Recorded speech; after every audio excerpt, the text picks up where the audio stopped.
Prometeu era um jovem titã que não tinha muito respeito por Zeus. Embora soubesse que o soberano dos céus se irritava quando lhe faziam perguntas muito diretas, não hesitava em confrontá-lo sempre que queria saber alguma coisa. Certa manhã, dirigiu-se a Zeus e disse: Ó grande senhor dos raios, não compreendo o seu propósito.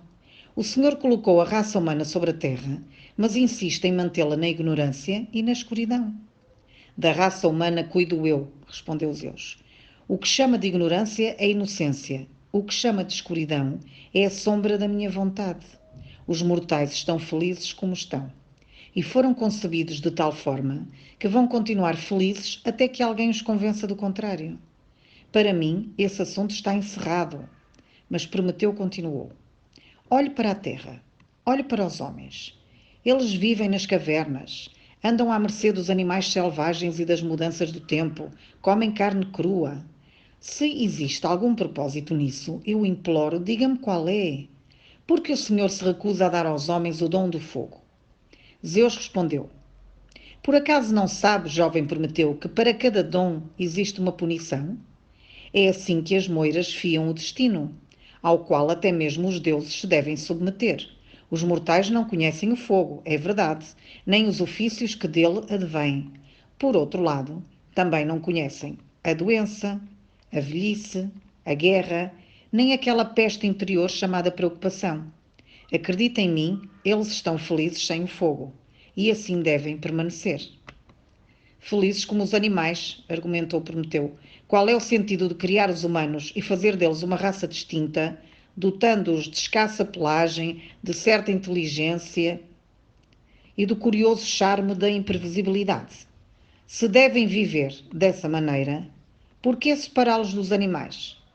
Os humanos têm ainda outra qualidade, disse Zeus. Eles possuem o dom da adoração, uma predisposição para admirarem o nosso poder, para ficarem intrigados diante dos nossos enigmas, para se maravilharem diante de nossos caprichos. Foi para isso que foram criados.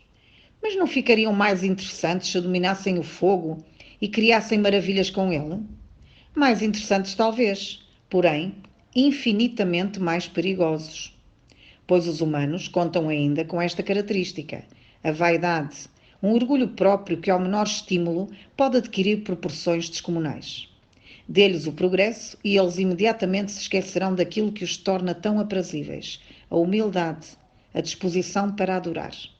Vão ficar todos cheios de si e vão começar a considerarem-se deuses também. Correremos o risco de vê-los bem aqui à nossa porta, prontos para invadir o Olimpo. Agora chega, Prometeu. Tenho sido paciente consigo, mas a minha paciência tem limites. Vá-se embora e não me perturbe mais com as suas especulações. Prometeu não se deu por satisfeito. Passou toda aquela noite acordado, fazendo planos. De madrugada, levantou-se e, pé ante pé, atravessou o Olimpo. Segurava um caniço dentro do qual havia um pavio de fibras secas. Assim que chegou à beira do monte, esticou o braço em direção ao horizonte leste, onde brilhavam os primeiros raios de sol, e deixou que o pavio se acendesse no fogo. Em seguida, escondeu o caniço na sua túnica e desceu à terra. De início, os homens ficaram assustados com o presente. Era tão quente, tão fugaz, não se deixava tocar e, por puro capricho, fazia dançar as sombras que criava sobre o chão. Eles agradeceram a Prometeu e pediram que ele levasse o presente de volta. Mas Prometeu procurou a carne de um cervo que tinha acabado de ser caçado e segurou-a sobre o fogo. Quando a carne começou a assar e a crepitar, impregnando a caverna com o seu cheiro delicioso, as pessoas deixaram-se levar pela fome e lançaram-se sobre o assado, devorando-o voluptuosamente e queimando a língua. Isto que eu trouxe de presente chama-se fogo, explicou Prometeu. Trata-se de um espírito indomável, um pequeno irmão do sol. Mas, se for tratado com cuidado, poderá mudar a vida de toda a humanidade. Também é um espírito guloso. Vocês devem alimentá-lo com galhos e folhas, porém somente até que ele atinja um tamanho adequado. Depois disso, não o alimentem mais, ou ele devora tudo o que estiver ao seu alcance. Somente uma coisa será capaz de detê-lo: a água. O espírito do fogo teme o espírito da água. Se for tocado pela água, ele desaparece até que seja chamado novamente.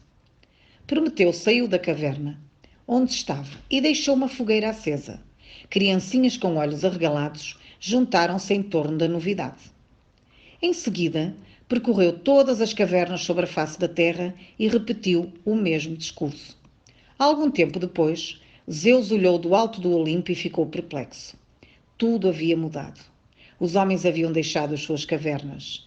Zeus viu cabanas de lenhadores, fazendas, vilarejos, cidades moradas e até mesmo um castelo ou dois. Os homens cozinhavam os seus alimentos e carregavam tochas para iluminar o caminho à noite. No interior de oficinas flamejantes, fabricavam coxos, quilhas, espadas e lanças. Construíam navios e costuravam velas, ousando aproveitar-se da fúria dos ventos para se deslocarem. Usavam capacetes e travavam batalhas montados em bigas, assim como faziam os próprios deuses. Zeus ficou furioso e imediatamente apanhou o maior raio de que dispunha. Se eles querem fogo, disse a si mesmo, então fogo eles terão. E muito mais do que pediram. Vou transformar aquele mísero planeta que eles chamam Terra num monte de cinzas. Mas de repente uma ideia surgiu na sua mente e Zeus baixou o braço. Além de vingança, prosseguiu, quero diversão. Que eles se destruam com as suas próprias mãos e as suas próprias descobertas. Vai ser um espetáculo longo, muito interessante de se ver. Deles posso cuidar depois. O meu assunto agora é com Prometeu. Zeus chamou o seu exército de gigantes e ordenou que eles prendessem Prometeu, o levassem até ao Cáucaso e o amarrassem ao pico de uma montanha com correntes tão fortes que nem um titã em fúria seria capaz de rebentar. Feito isso, chamou 2 abutres e mandou que eles comessem lentamente o fígado daquele obstinado amigo dos mortais. Os homens sabiam que algo de terrível acontecia na montanha, mas não sabiam exatamente o quê. O vento uivava como um gigante atormentado e às vezes gritava como as aves de rapina. Prometeu permaneceu ali durante muitos séculos, até nascer outro herói, suficientemente corajoso para desafiar os deuses. Esse herói foi Héracles, que subiu até à montanha, cortou as correntes que prendiam Prometeu e matou os abutres.